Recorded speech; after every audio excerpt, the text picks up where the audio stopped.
What would make a quiet baker answer a notice meant to be a joke?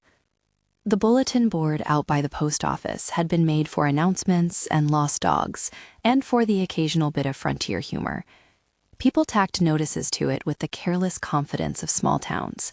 A pie contest at the church, a stray mule in need of a home, the sheriff's blunt reminder about fences and trespass. One late autumn morning, someone had stapled a sheet of plain paper, the lines of the handwriting blunt and steady. Seeking a wife, peaceful company preferred. Signed Boon Cutter. It made the grocer laugh. Mrs. Henderson tutted and put her knitting down to gossip. A boy from the livery read it aloud in the square, and the laughter rolled like a loose tumble of hay. For most, it was a joke. The giant cowboy, forever a figure of myth in a town that liked its tall stories short and sharp. For a few, it was curiosity. For Clara Lin Porter, it was something else altogether, an invitation she could not ignore. Clara moved through her days in a narrow, certain rhythm. The bakery belonged to Henrik Jorgensen in Law and Heart, a Danish man whose beard smelled faintly of cardamom and whose hands had learned to measure flour by the way it lay in a bowl.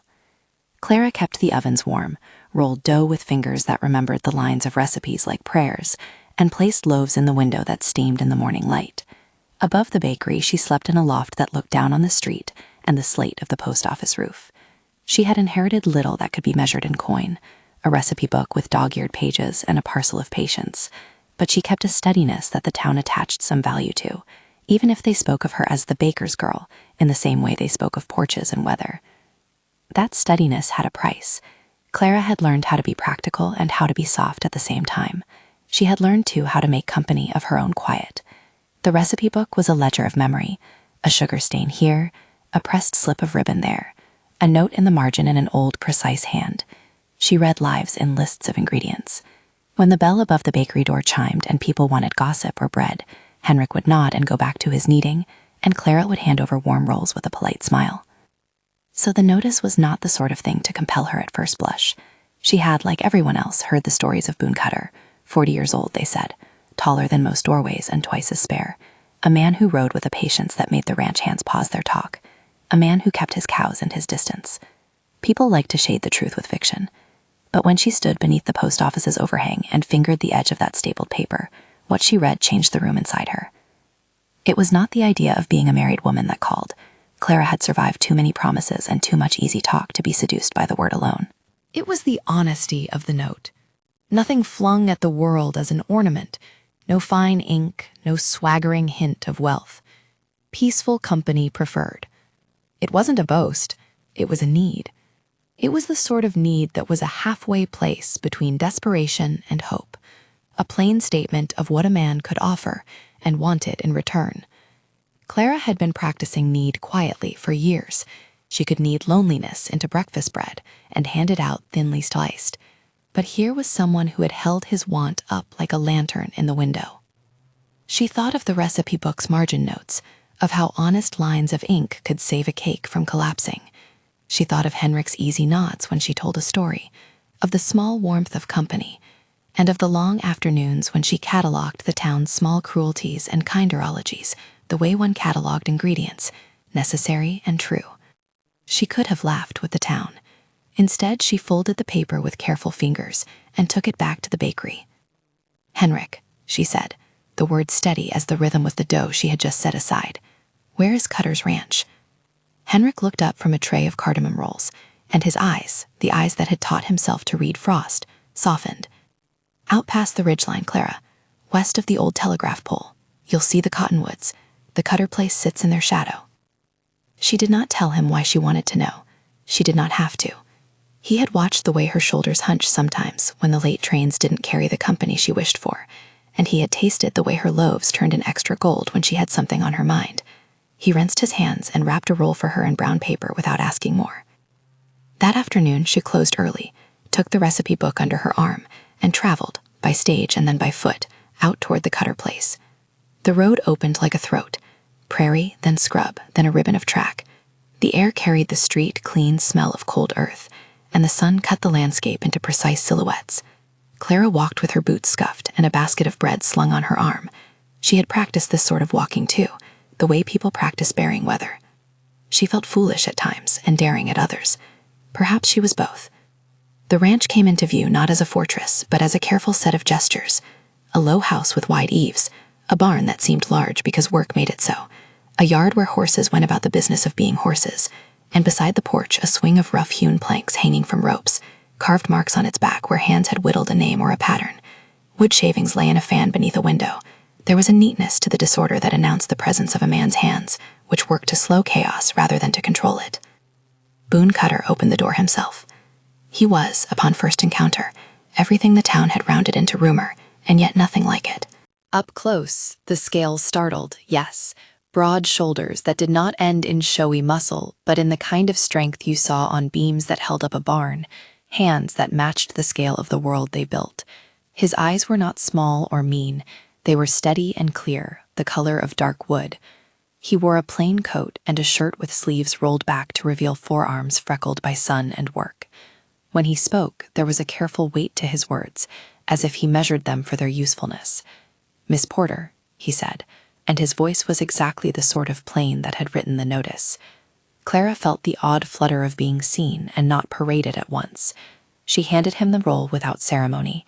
He accepted it as one person takes an offered thing from another, with a nod and a look that acknowledged the effort.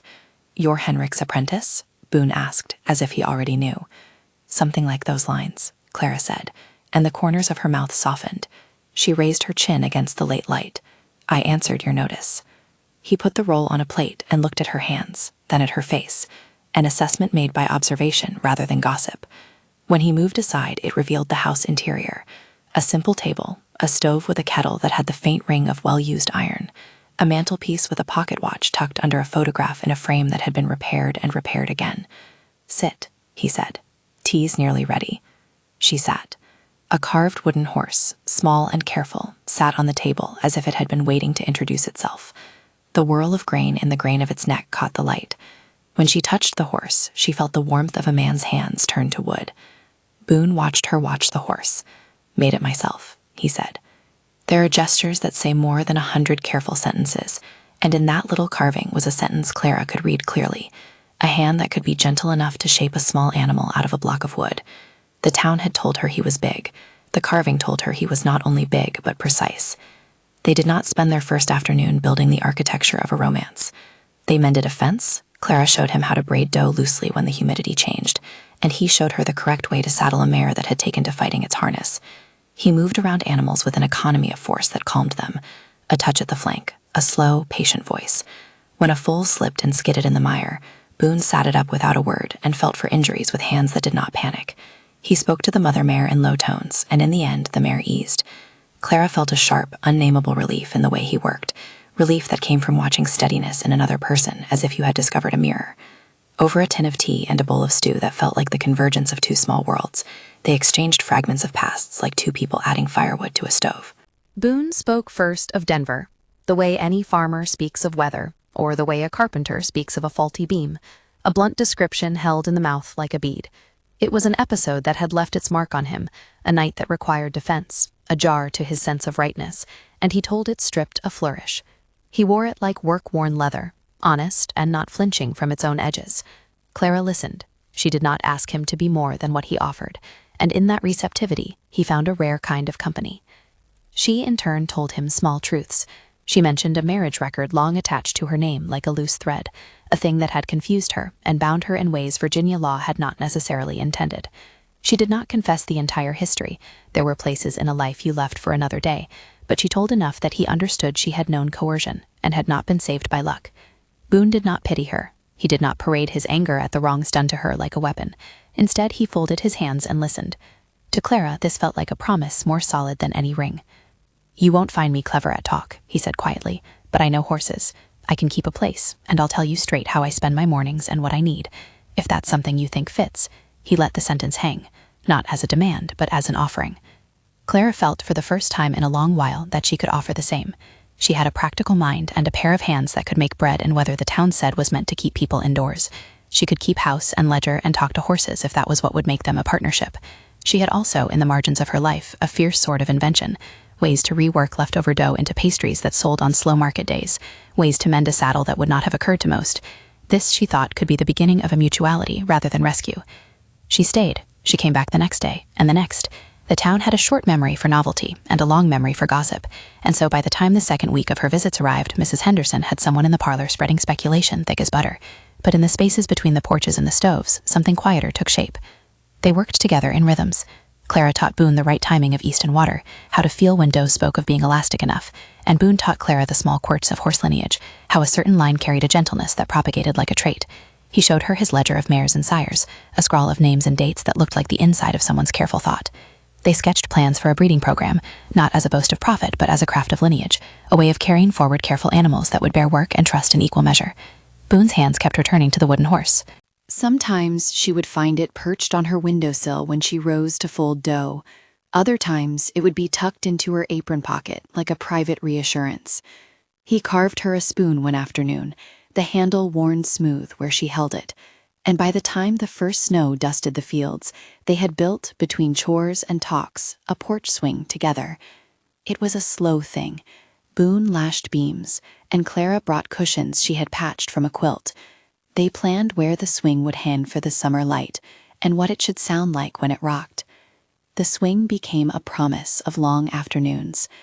"If we'll be partners," Clara said once as they sanded a plank, "we'll need a place to sit that's not at a table with work in our laps." He nodded. "Place enough to think," he said. "Place enough to argue and to be quiet." There were small rituals that guided them. Boon would mark the hours with a pocket watch he kept on the mantel, a round thing with hairline cracks that spoke of a hand that had been used rather than preserved. He wound it at dawn and again at dusk. Clara would leave a page from her recipe book tucked under the watch on days when she had something on her mind. It was the only way she could think to be intimate without speech. He, in return, left a small carved horse on her work table, and when she picked it up, she felt a steadiness she had not expected. They did not pretend the rest of the town did not watch them. Rumor is a living thing in small places, able to swell and fall with the tides of a market day's jokes. Some said foolish things, that Clara had been bought like a piece of livestock, or that Boon was going through the motions for show. Mrs. Henderson called it a sensible match, in the way one might call a well-seasoned stew sensible. The name was meant to disguise the curiosity. The boys at the livery made up songs that were thinly veiled attempts at humor. It did not matter. Clara felt more and more that what was happening between their hands and the chores was not a melodrama to be performed, but a life in construction. They spoke of future things in the same casual, practical voice. A real wedding was talked of in terms of linen and names spelled properly on a certificate, not as a coronation. They sketched the breeding program with actual numbers, how many mares to start with, where to keep colts, which neighbor might trade hay for training. Clara suggested a small oven by the barn, so the hands could have warm bread at dawn, and Boon agreed, already imagining a shelf for her recipe book where dust would not reach. When he put his palm over the book and smoothed its cover as if blessing it, she nearly laughed. It was a domestic benediction. On one clear afternoon, when the cottonwoods shook and winter had not yet set its teeth, Boon took Clara further into the ranch than she had yet gone. They walked along a creek that hissed over stones, and there he stopped and took a watch from his pocket. He turned it in his hand, like one reviews a map. "It's my brother's watch," he said. "I don't talk much of family. He liked things done the right way. He died in a fever some years back. I keep this because it keeps me thinking he's still out there somewhere, in the world I've known." Clara held out her hand, ringless, and so he set the watch in her palm. It felt heavy, with the weight of a life. For a moment, they were two people, and not two characters in a small town's tale. They looked at one another with a quiet curiosity that had no need to be loud. "You could do worse than keep it," Clara said. He smiled then, an uneven line across a mouth that rarely showed such motion. "Maybe I already have." The trust between them gathered substance in small acts.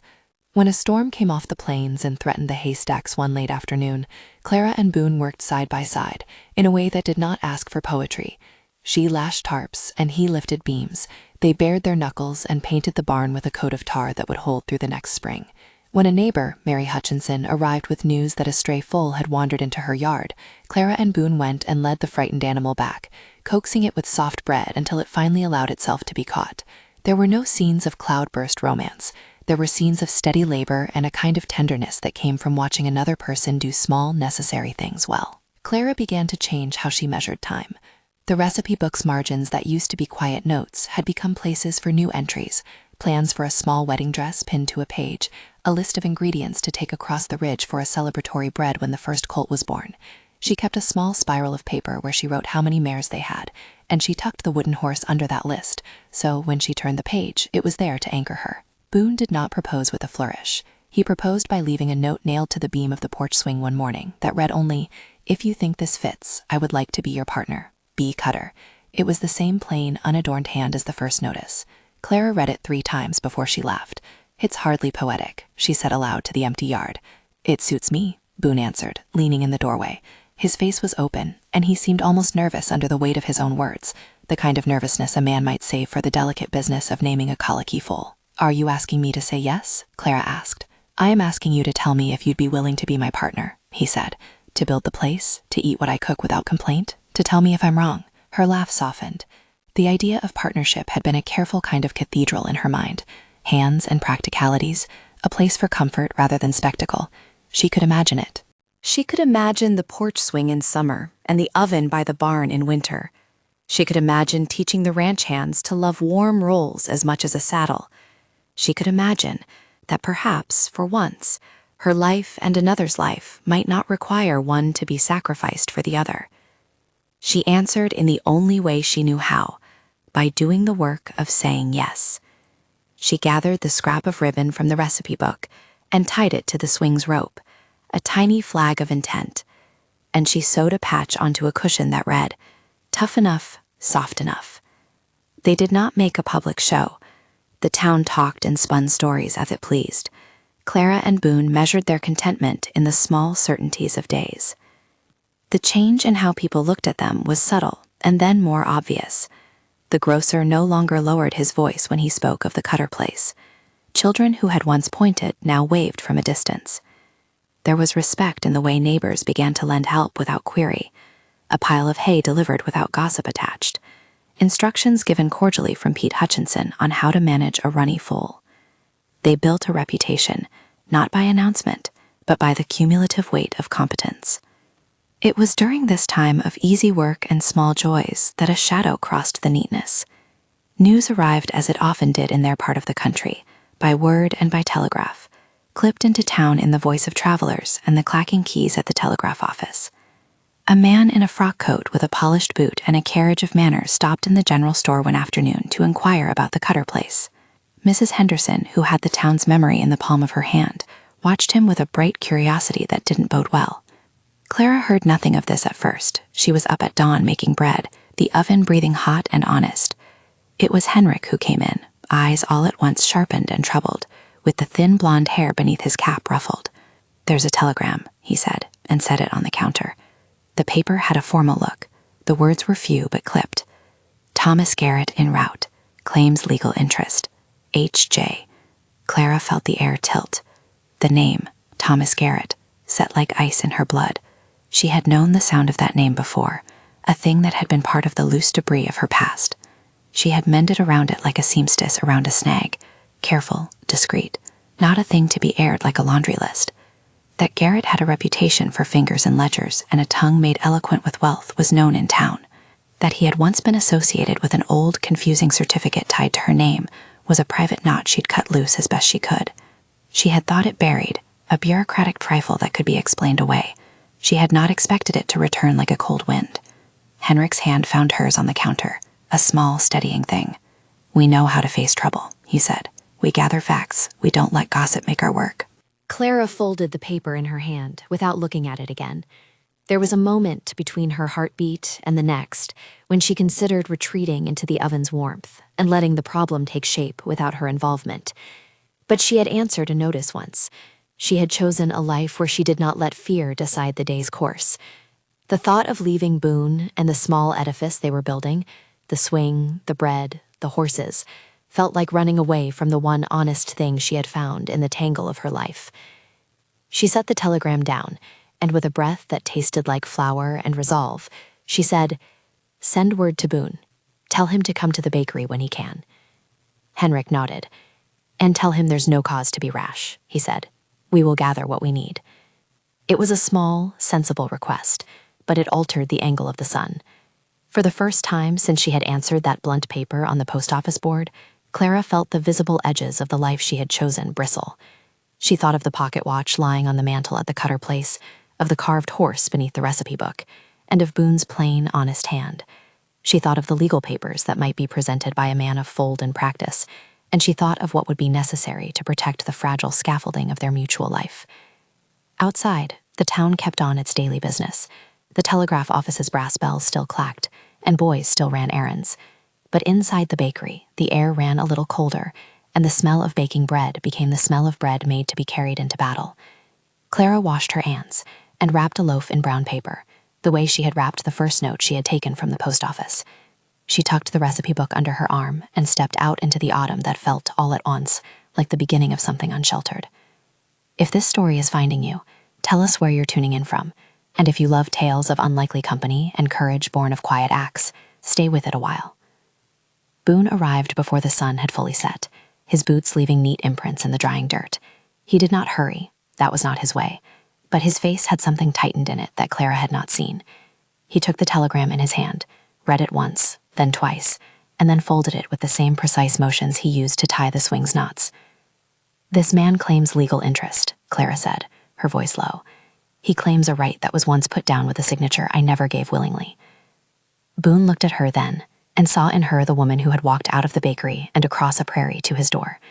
He saw the way her hands trembled when she held the paper, and the look in her eyes that had refused pity and demand in equal measure. He placed a rough, sure palm over hers. "We'll gather facts," he said. "We'll fetch witnesses and papers. We'll do it the way things are meant to be done. I will stand with you." "Do you understand the kind of man this is?" Clara asked. There was a quiet fear in her voice that she did not want to expand into an accusation. She wanted only to declare. "I know a man who uses words like worked leather," Boon said, "and I know what counting on more than gossip looks like." They made a plan that night, as people do who know their strengths. Boon would ride into town and speak with Sheriff Williams. Henrik would check his own records, and the loose bits of paper he kept for people who had come through his bakery with claims and debts. Clara would go to the post office the next day and see if the record that had once caused her trouble could be found and explained. They spoke not as two people about to be rescued, but as two people about to catalog and prepare evidence. There was tenderness in it, a tenderness made of competence and shared courage, and beneath that tenderness was a rising nod of something that would, in time, be recognized by the town as the reason she had changed her mind, not because Boon had lifted her from the mire, but because he had made a life where her skills and choices mattered. He had asked plainly, and had shown plainly, how a heart could be kept open without being naive. They did not sleep much that night. The lantern threw a steady circle of light on the kitchen table where papers lay, and Clara turned pages like a liturgist, seeking lines that might prove what she knew to be true. When dawn came, the sky was bitter, and the land was white at the edges. Boon saddled a horse and tightened the reins with the same hand he used to carve love into small blocks of wood. He lifted his palm once over the porch swing, as if blessing it, and then he rode away, and the wind took his song. For now, the problem was none of the great tragedies people use to define lives. It was a letter, a man on a road, and the small clattering of telegraph keys. For now, they had allies, Henrik with his notebooks, Mary Hutchinson with her knowledge of the lanes, the sheriff with his steady caution. For now, there was work to be done before drama needed casting.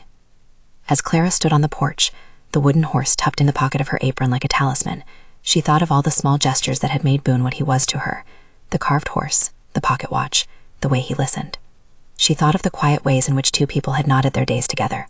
She thought finally of what she wanted of a life, and realized that what she had wanted for a long time was not a rescue, but a true partner, someone who asked plainly and worked steadily to make a life worth tending.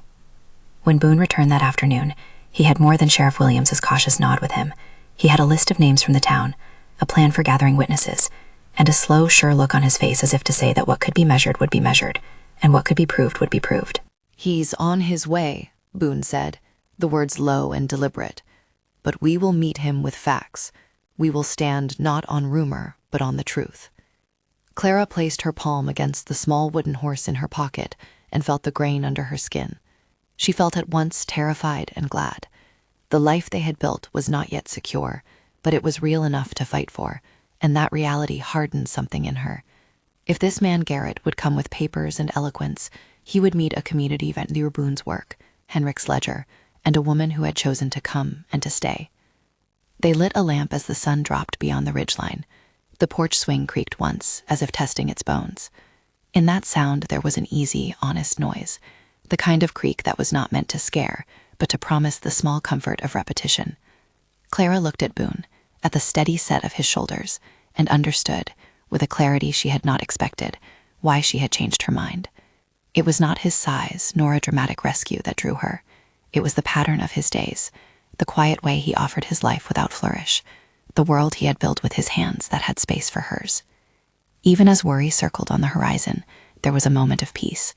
A loaf cooling on the sill, the carved horse at the window, the pocket watch ticking like an old metronome.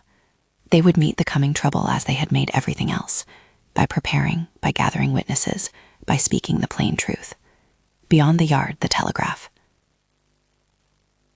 Graph bell still speaking in the distance, each clack a metronome for the small drama that had gathered like cloud on the horizon. The day they had meant to set aside for linen and lists and a proper signing of names turned into one of those mornings where the town held its breath and tried to decide whether the sky would open or close.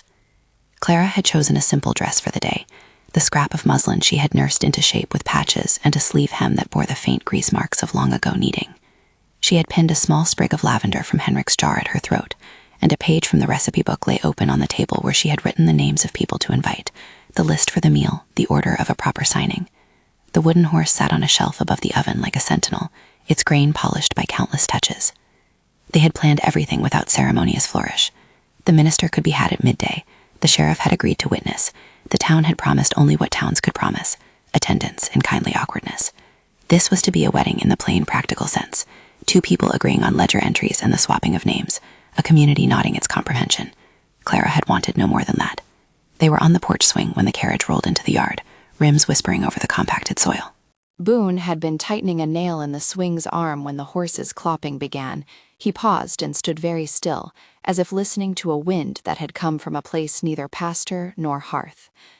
A man stepped down from the carriage in clothes that had been brushed of honest dust and replaced with the soft dust of city travel. A dark coat, a pocket watch on a chain, a smile that had been trained to fit the rooms of consequence. Thomas Garrett carried his confidence like a polished boot. With him came a thin man in a clerical collar and a paper case that might contain any number of useful lies. "Mr. Cutter," Garrett said before the formalities had begun, his voice gliding smooth as a coin. "Miss Porter." He had the certificate in his case when he opened it, a tidy thing that glittered with seals and signatures and the kind of stamps that seemed to make paperwork breathe authority. Clara read the ink as if it were a weather report, faint, hurried scrawls, a signature that leaned the wrong way, a seal that had the wrong impression of the county. She had seen such things once, in a ledger that had been misplaced, in a page of dates that had never aligned with the days she'd actually kept. "This is a misunderstanding," she said, keeping the words like biscuits, light and dry in tone. "There has been a mistake in the record." Garrett smiled as if she had told a small joke. "There is no mistake, Miss Porter. The county clerk will attest. The law has its papers. It merely remains for you to acknowledge the legal bond already established." Henrik pushed his chair back, a motion that announced him entirely. "That certificate has the look of a thing copied from another hand," he said. "Are you sure the stamp is real?" Garrett's guarded half-smile didn't change, but the corners of his mouth tightened. "Mr. Jorgensen, I do not mean to cause a scene. The law is plain. There are ways to settle these matters without distress. Miss Porter is my wife by record. I will only ask that she come with me to make—" Clara's hand fell to the recipe book at her elbow. She let it lie there, a thin, heavy thing, as if it could weigh words down. She had expected some trick like this, an attempt to use the inked world against the small honesty of life. Yet nothing had prepared her for the way Garrett's manner turned the air sour. "No," she said, and her voice surprised even herself by how steady it was. "There's a process for proving false claims. We will follow it. You may not take me from my home on the basis of a paper that is not right."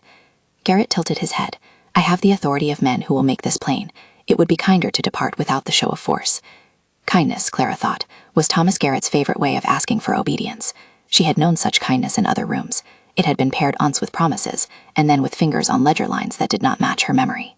She thought of how he might prefer quiet to law, because quiet had made room for what he liked to do in the past. Before more could be said, Garrett's thin man stepped forward with a motion that was meant to be polite and decisive. He glanced toward the swing, toward the pocket watch on the mantel, as if cataloging the domestic details to be moved like chess pieces. "Miss Porter," he said softly, "it would be best if you came now. We will travel quietly. There is no reason for undue scandal." Clara saw the way Henrik's jaw worked.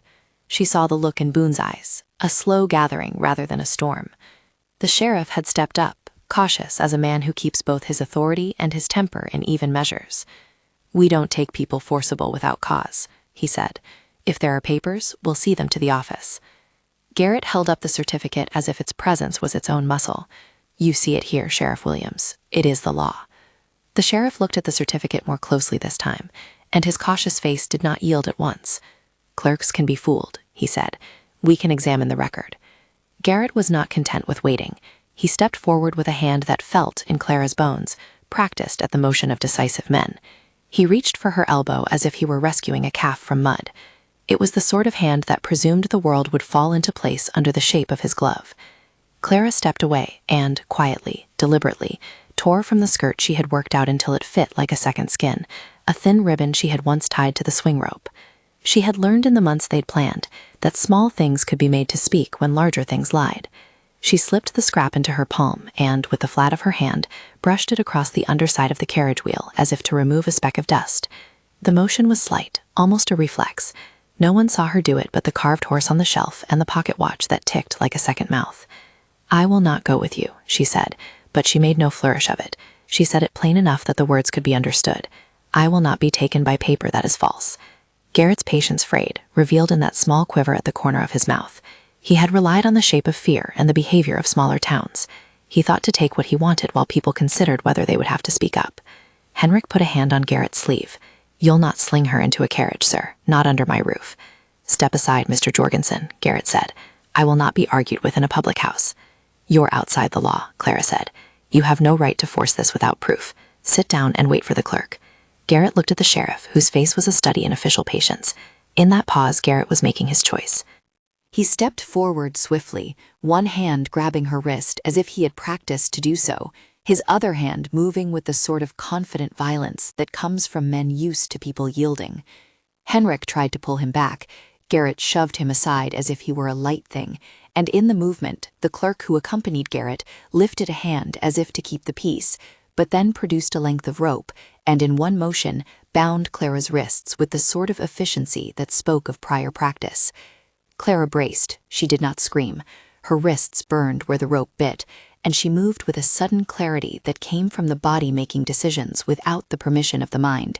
She twisted, and Garrett hissed. It was not a quiet exchange of wills.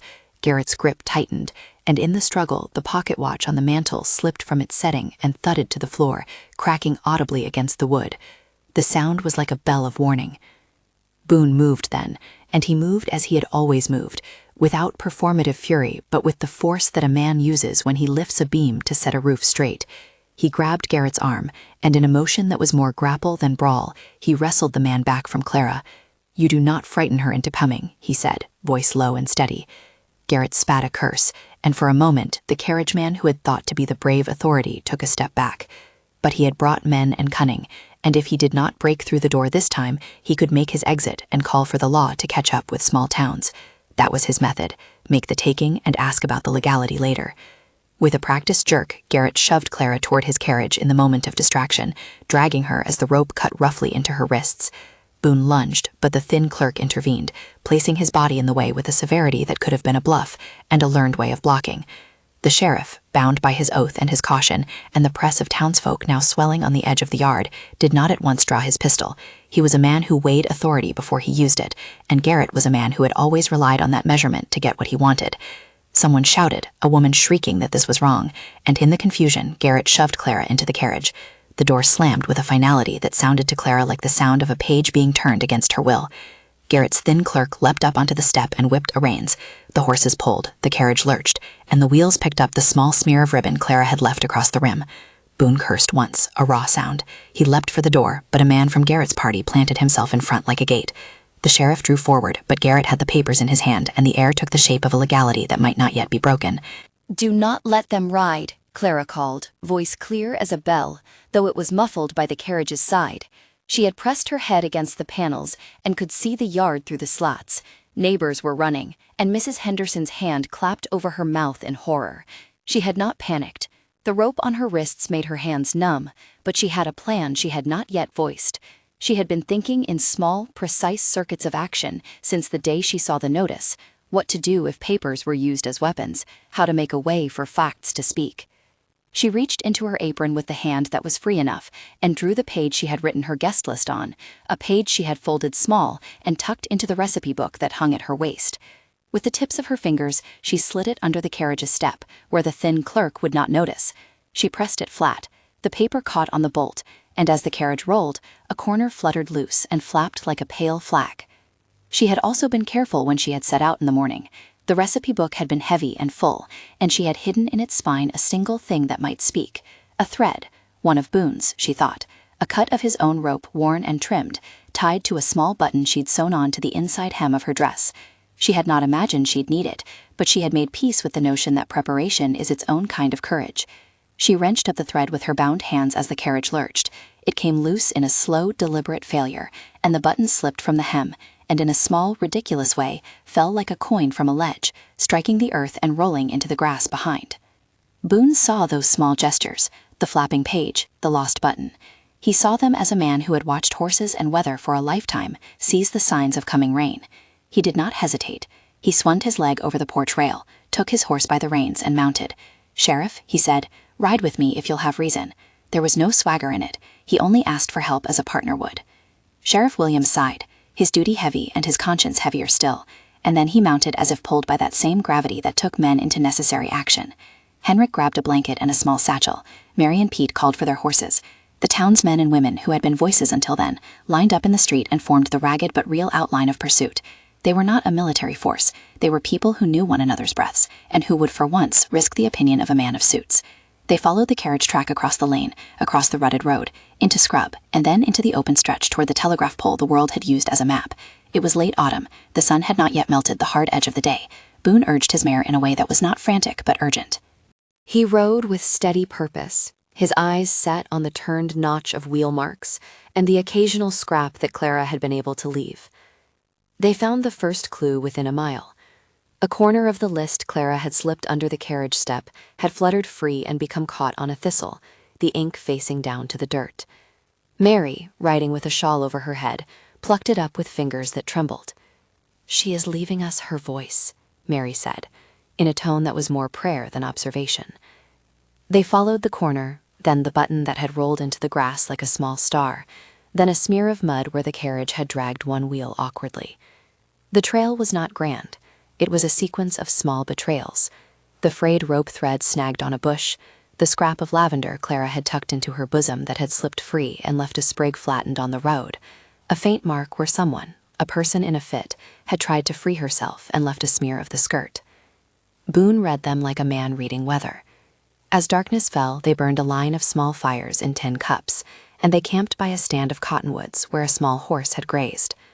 The night was cold and close, and Boone sat with his hands cupped around the heat of his tin cup, like a man holding the last small thing against the dark. They were not a posse from a dime novel. They were friends with a life to lose and a life to save. Clara, in the carriage, did not give Garrett anything he wanted: a show of fear, a confession, a cry that would be used later as testimony that she had consented. She had, in the short time since he had taken her, learned the way men like him use quiet to make their case. She kept her gaze small and careful. Where she could, she worked at the ropes with her frayed wrists, the sting of them a kind of map of resolve. She thought of the recipe book, where the margins had taught her how to save a cake from collapse, and she traced the pattern of knots, as if the shapes of string could lead her out. Garrett spoke to her in a tone that was meant to be intimate, and therefore final. "You should see how simple it is if you make it so," he said. "You have what you need. Become mine properly, and it will all come right." "You will not make my life by moving me between papers," she said, quiet but fierce. "I am not a thing to be signed." He laughed softly, as if at an aphorism that belonged to a lesser age. "Please, no one will remember these little indignities in a year." Clara kept her mind in the small list shops she had practiced: where to move so the rope would chafe less, how to loosen a knot by working the slack toward a pivot. Her fingers moved, slow and precise. She had learned to be patient with dough. Patience in the hand is a teacher of many things. When the carriage slowed for a crossing, she worked a small hook from the buttonholes and freed one wrist by the time the trees flashed by in a blur. She did not shout. Shouting would invite attention from Garrett and his companions and might drive them to greater cruelty. At the river crossing, where the carriage paused to pick its way over a shallow ford, Clara made a decision. When the leather thongs that bound her wrists loosened enough for a finger to slip free, she drew from the depths of the carriage a length of thread she had hidden in her hair. She tied it to the underside of the seat and to the carriage strap, a small line that would not hold much, but that would snag if someone tried to take the luggage too quickly. It was a clumsy device, but she had learned that clumsy things sometimes make the best of openings. As they moved deeper into the country, Garrett chose a path that avoided the main road. He had places where he thought he could be safe: a friend's cabin, a sympathetic inn, a place with men who could be paid or convinced. He had planned. He had always planned. Boone rode with a deadened fury and a heart that beat like hoof on hard ground. He had to keep the crowd calm, to gather evidence as they traced a route that Garrett might take.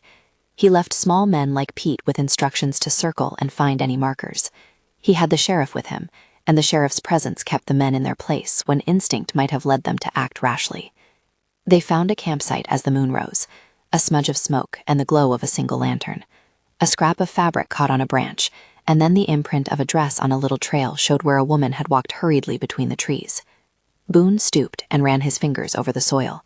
There were other marks, the small indentation of another boot where a man had stepped around the brush, and the odor of a lantern oil that did not smell of the plain but of the town. "They camped here," he said. "2 men, a wagon, and a light. Stick to the trees and we'll approach when it's right."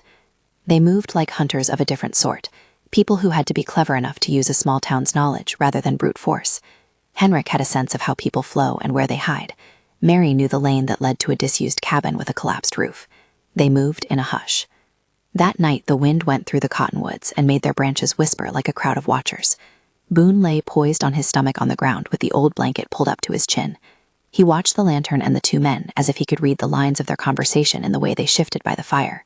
It was nearly midnight when he saw a small movement, Clara trying to unlatch a door, a shape that might be free if only she could step out. She was not silent. She had learned that stealth requires a sort of staged boldness. When the thin clerk rose and went beyond the ring of light to relieve himself, Clara slipped from the carriage like a small, determined creature. Her wrists, though raw, moved with the sort of economy that hides panic with practice. The thread she had tied in her hair snagged on a thorn. She swore, soft and small, and then tore the thorn free and ran. She left footprints that were narrower than bought shoes. She left a smear of breadcrumbs, something she had consulted in a childhood parable. And most important of all, she left the sewn bibbon from the swing, still caught on the carriage's step, that tugged like a small hand in the dark. She darted between the trees with the agility of a woman used to moving between ovens and rungs. She was thinking of the bench with the wooden horse, of Boone's pocket watch, of the way he had agreed to stand in the catalogue of facts rather than the theater of words. It was a harsh march through the night, and a battle against the tendrils of dread that coil in the chest when a woman runs alone. Garrett's men saw her and took up a call. A lantern bobbed in answer. She ran for the river, where the path opened, where the carriage had to slow. She ran for the place the land allowed a woman to be less trapped by beams and wheels. Boone had chosen his moment well. He slipped through the dark and met her in the tangle of brush near the ford. They did not embrace. The world had left no room for that. But he took her hand, and in one gesture that asked no permission, he cut the ropes that still bound her with a pocket knife. He lifted her gently onto his horse's back, while the sheriff and Mary and Pete crept to cover.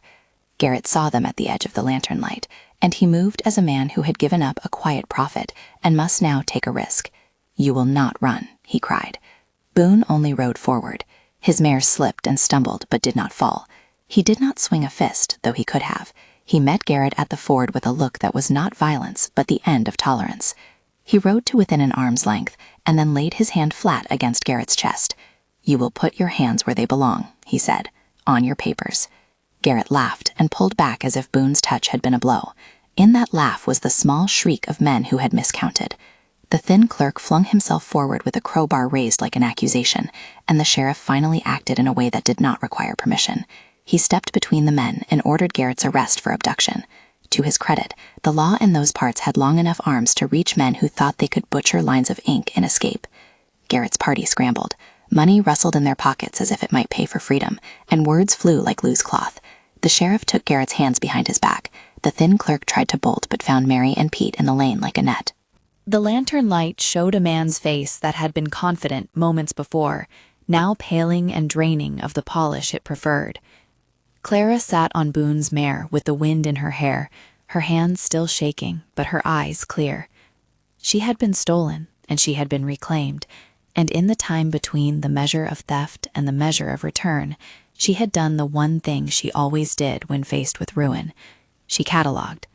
She noted the names of men who had helped, the pattern of Garrett's paper, the places that bore the marks of manipulation. Back at the sheriff's office, they made reports. Boone sat with his hat in his hands while Henrik delivered evidence from the bakery, a series of letters, bills, and entries that showed how Garrett had used forged signatures in the past. Mary testified to seeing Garrett in a coach with certain companions, who had since been identified as men known for their tricks. Pete supplied a ledger of the roads they had likely chosen. The sheriff served papers that would tie Garrett to a series of fraudulent claims in a neighboring county. The thin clerk's case could not easily withstand the scrutiny. Yet the law does not move with the swiftness of a mare at full gallop. It moves with the slow, steady momentum of a wheel turning under load. Clara knew this. She had baked in ovens that taught patience. So even as Garrett sat in the cell with his voice trying to find a new way to plead, she prepared for the long work of proof.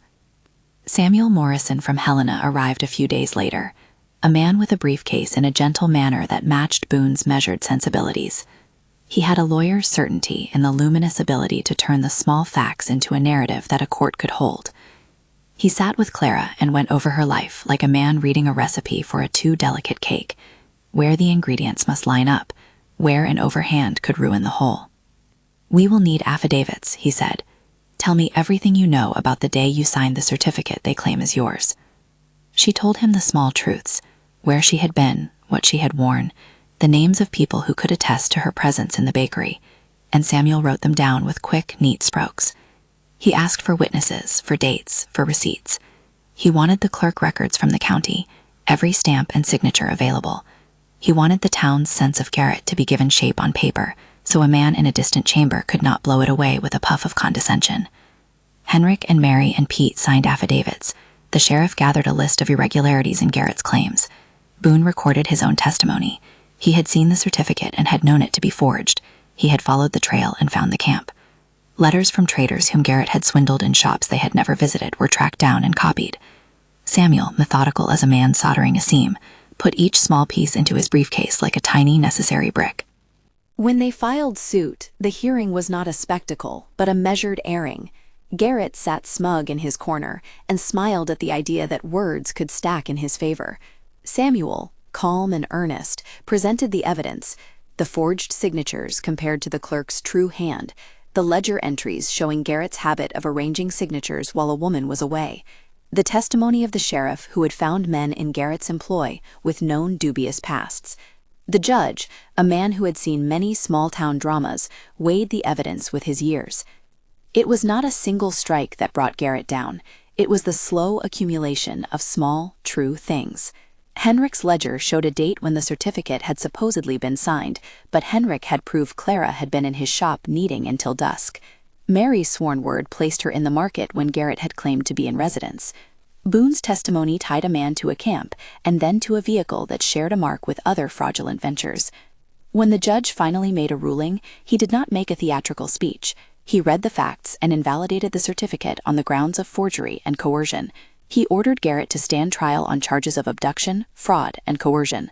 The town listened, and in that listening, the rumor that had once shaped Boone into a tall, unknowable story began to reshape into a better thing, a man who had steadiness enough to stand in the center of a tangle and sort it into matters of truth. Garrett was taken to the neighboring county for arraignment.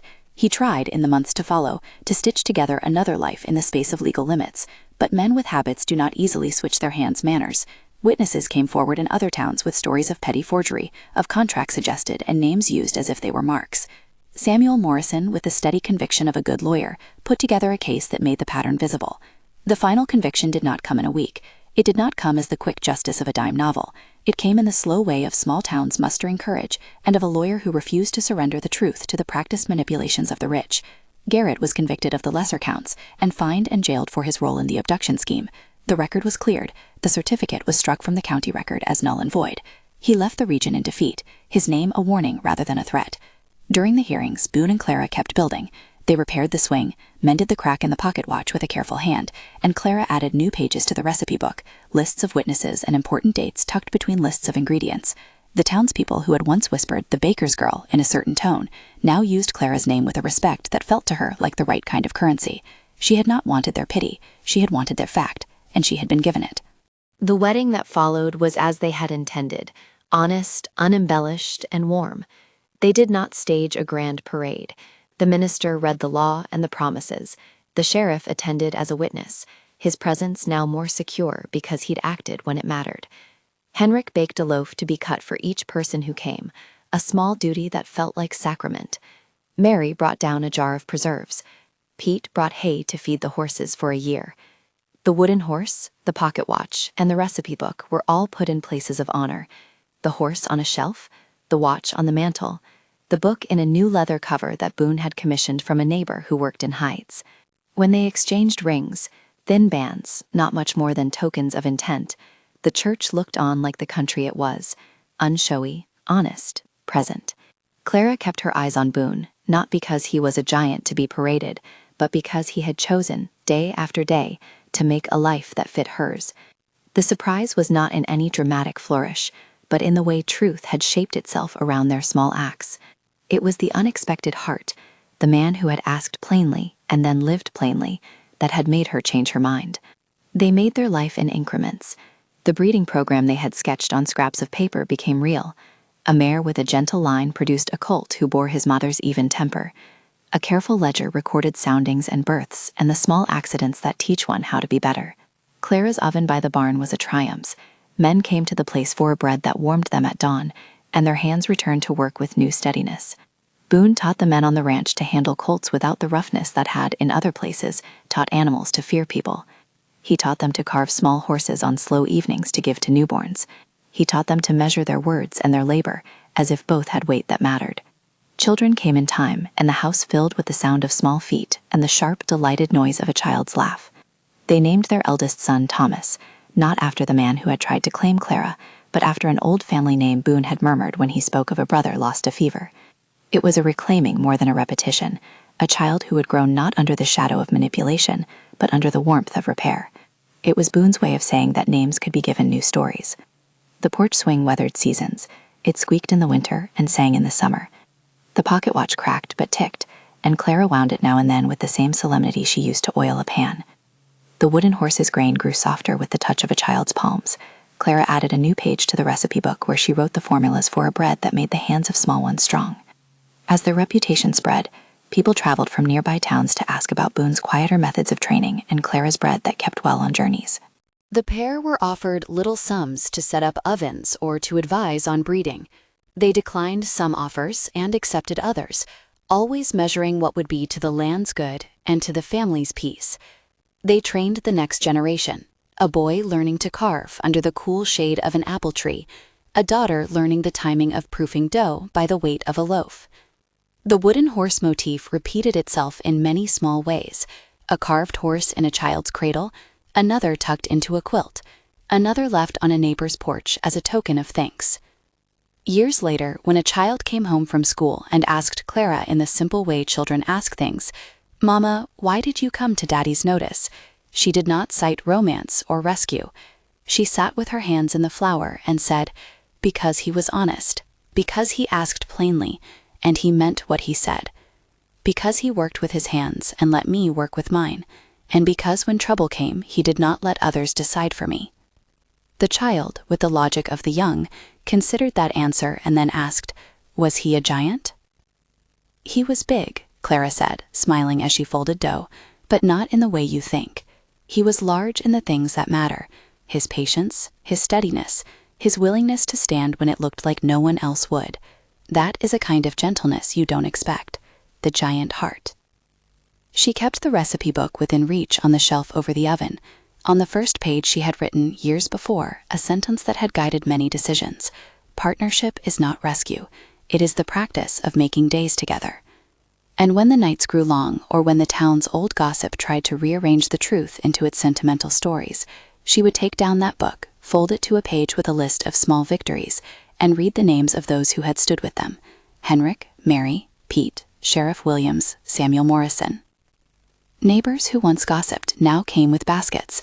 Old Mrs. Henderson, who had meant to scold them the first winter, came instead with a chair and stayed. Children who had once been taught to point at the giant cowboy grew up with an image of a man who kept his hands busy and his promises clearer than most. In the evenings, Boon and Clara would sit on the porch swing and watch the light slide down the ridgeline. Sometimes they spoke, often they did not. There was a contented silence that did not require explanation.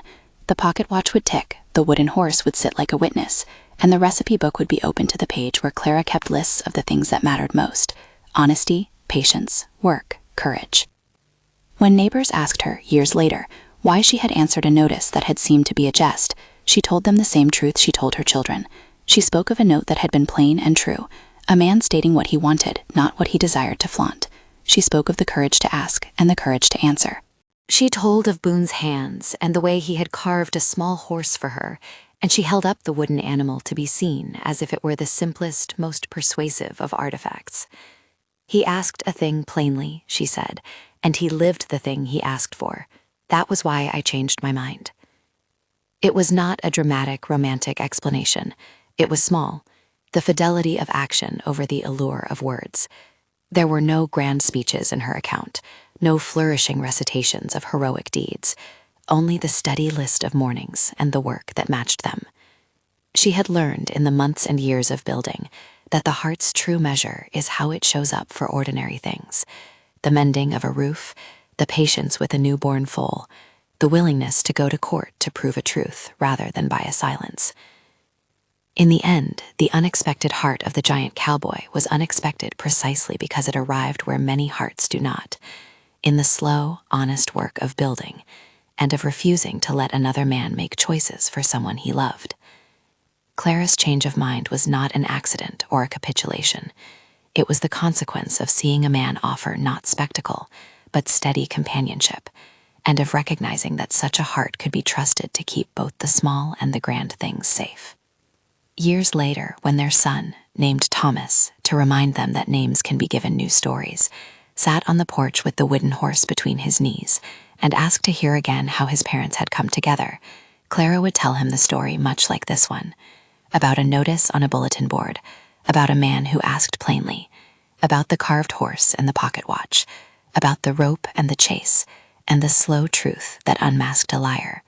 She would tell him about the lawyer who sorted facts into law, and about neighbors who stood together because they were neighbors in honesty as well as geography. "And why did you change your mind, Mama?" the boy would ask, because children always ask this simple, stubborn question. Clara would look at Boon, at the steady lines of his face, his hands roughened by wood and rope and work. She would look at the swing they had made together, at the watch that kept time between them, at the recipe book that had become a chronicle. "Because he was honest, and because he asked me to be his partner," she'd say. "Because he made a life that had room for me." Boon would not add gilding to what she had said. He would only reach for her hand, and with the worn weather of his palm, smooth the crease of her own. In that small touch were 1,000 little promises kept. Outside on the porch, the wooden horse watched the sunset like it had watched the years past, steady, unassuming, carved by hands that had learned tenderness without making a show of it. The pocket watch still ticked, its crack a reminder of the day a man had tried to take a life by papers and had been undone by the accumulation of truth. If this story touched something in you, if you felt the quiet conviction that a life built by hands and by honest asking is worth something, then do one small thing. Subscribe for more tales of unlikely love and courage, and tell us in the comments which motif stayed with you longest: the wooden horse, the pocket watch, or the porch swing.